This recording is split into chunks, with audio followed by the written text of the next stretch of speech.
Hello there guys, I'm here again. I'm your teacher Dexter and I am now discussing with you the sum and product of roots of a quadratic equation. Hope you enjoy it!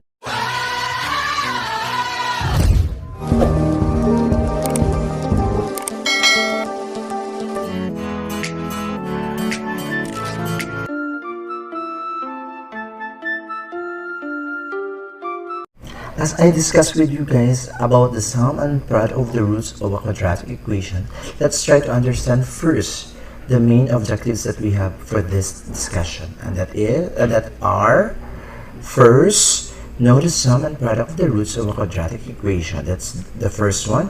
And the second one is describes the relationship between the coefficients and the roots of a quadratic equation. To continue, first thing that we should do is we're going to understand first what is b squared minus 4ac, and that is called discriminant. Then after which, since we have already understood what is the meaning or what is the formula that we have in quadratic formula, so we have now some information about the relationship between the root and the coefficient of the second term and the constant term of the equation itself. From the quadratic equation general form, which is ax squared plus bx plus c is equal to 0. So consider that the two sets of formulas. So we are here r1 or r sub 1, or it is represented by root 1. It's just the same or equal to negative b plus the square root of b squared minus 4ac all over 2a, and the second root of the quadratic equation is equal to negative b minus the square root of b squared minus 4ac all over 2a. Since our main concern is knowing the sum and product of the roots of a certain quadratic equation, so if we're knowing its sum of the roots, so we have here the two roots represented by the first root r1 added to second root r2. So as we replace a certain values of r1 and r2 for the root 1 or the root 2, their sum now would be this. So negative b plus the square root of b squared minus 4ac all over 2a be added to negative b, the value of the second root, minus the square root of b squared minus 4ac all over 2a. So if we're going to take the sum of a certain fraction, take note it must be the same denominator. So since we have the same denominator, so we have to copy 2a. Then negative b added to negative b, so we have this. And by the way, in this process, we have catered to copy everything in our numerator. So we have here negative b plus the square root of b squared minus 4ac minus b minus the square root of b squared minus 4ac. Take note that if we're going to combine them, so we have here negative b, then added to negative b, so we have here negative 2b, square root of b squared minus 4ac added to negative b, square root of negative square root of b squared minus 4ac. So we have now this one, since they have the same sign, the same term, but different signs, so we have now 0. So what is remaining now here in the numerator is negative b, negative 2b, b rather, all over 2a. So simplify, so 2 over 2, so we have now negative b over 2a. So the sum of the roots given by r1 and r2, the sum of the two roots of the quadratic equation is equal to negative b over 8. So where can we get this negative b over 8? From the quadratic equation's standard form. So a is our numerical of the quadratic term. B, which is the negative value of the linear term, is numerical. So that is to take note na the sum of the two roots is represented by negative b over 2 or negative b over 8.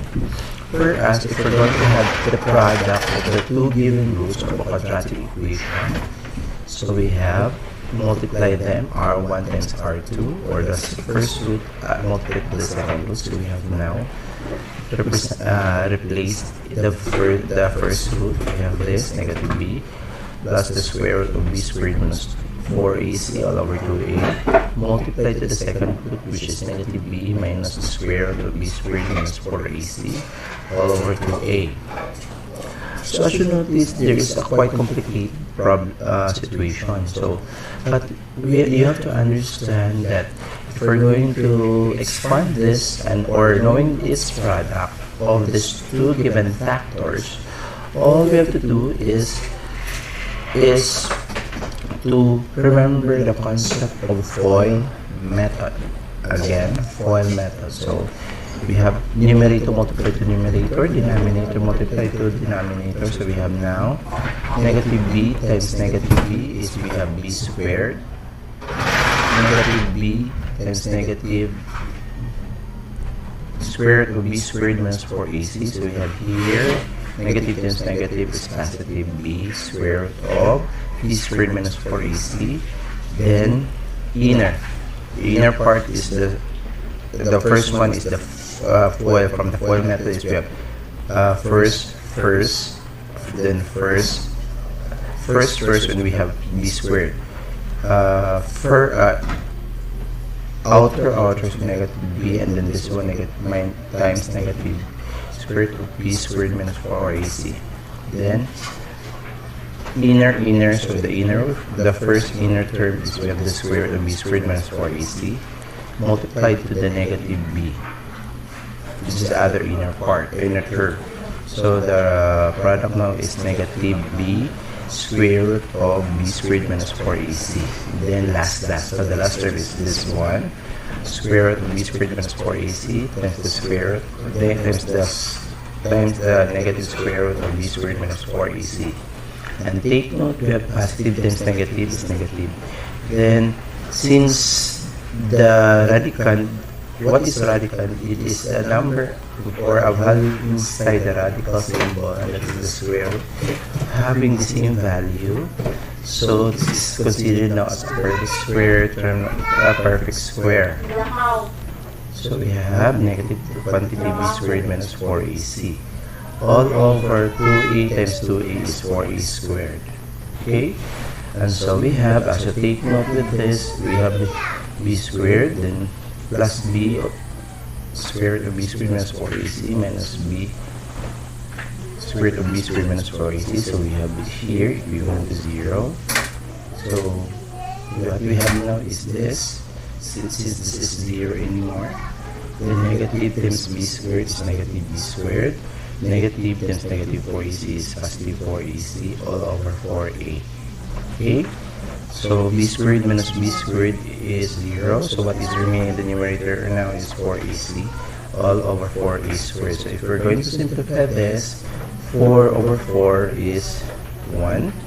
A over a squared. So we have now remaining a on the denominator and then copy c on the numerator. So what is now have the product now of these two roots given.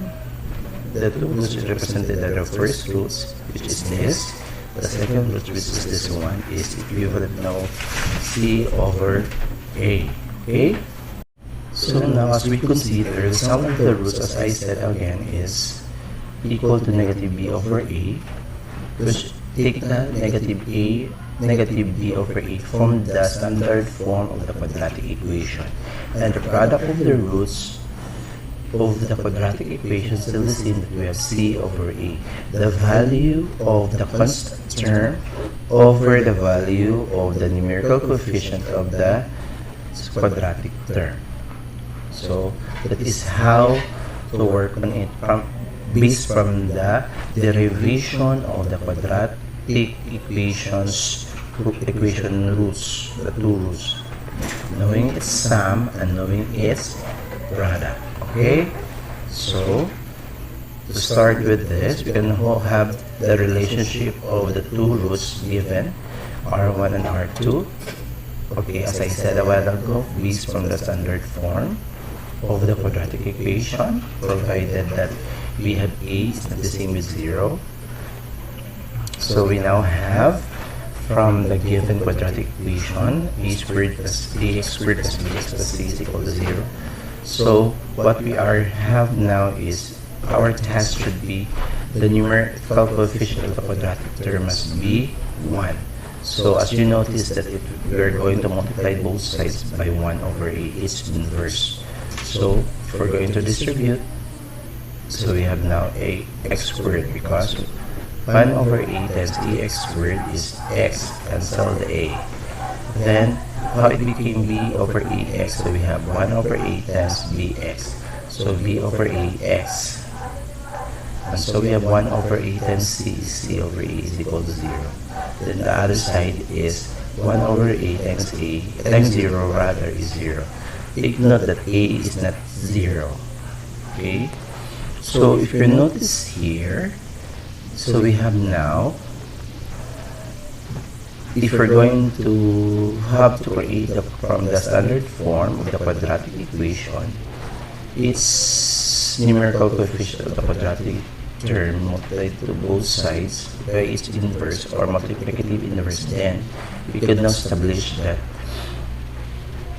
the numerical now of the quadratic term is 1. So the relationship of the roots now, since as you notice we have here b over ax, so therefore the linear term of the quadratic equation, the simplified quadratic equation based from the with c rather is equivalent to 1. So we have now the linear term now is the sum of the roots, the negation or the additive inverse of the value of the linear term, while c over a is the product of the constant term, the product of the roots of the quadratic term, of the product of the roots of the quadratic term given by c over a. So that's not the constant that we have. So as we express, if we're going to multiply the two roots represented by the factors, so we have here quantity x minus the first root multiplied to x times quantity times 2 x minus r second root. This is just the same with 0. So if we're going to expand further using the FOIL method, so first term x times x squared, x times negative r, the second root is negative r as negative the second root times x, and then outer we have negative r1 times x is negative r1x. So take note that as we go through with this, so we have now the common monomial factors is x. So we have this now, or we have this now. So negative quantity r1 plus r2 x, then we have negative r1 times negative r2. So we have now positive r1 times r2 equals 0. Take note this one is represented by this b over a. So that is why it will be treated as this if we have two roots given. So as we expand this will happen. So x squared plus b over ax plus c over a is equal to 0. Why is that so? So if it happens to be like, find the sum and the product of the roots given by the standard equation of the quadratic. So this is how we do it. The negative b over a for the sum and c over a for the product of the roots. We cannot no longer solve for the unknown value, whether we are using the exacting square root, using the factor if it's factorable, using the completing the square, or using the quadratic formula. All we have to do is just to familiarize another set of formula, since this one is already derived.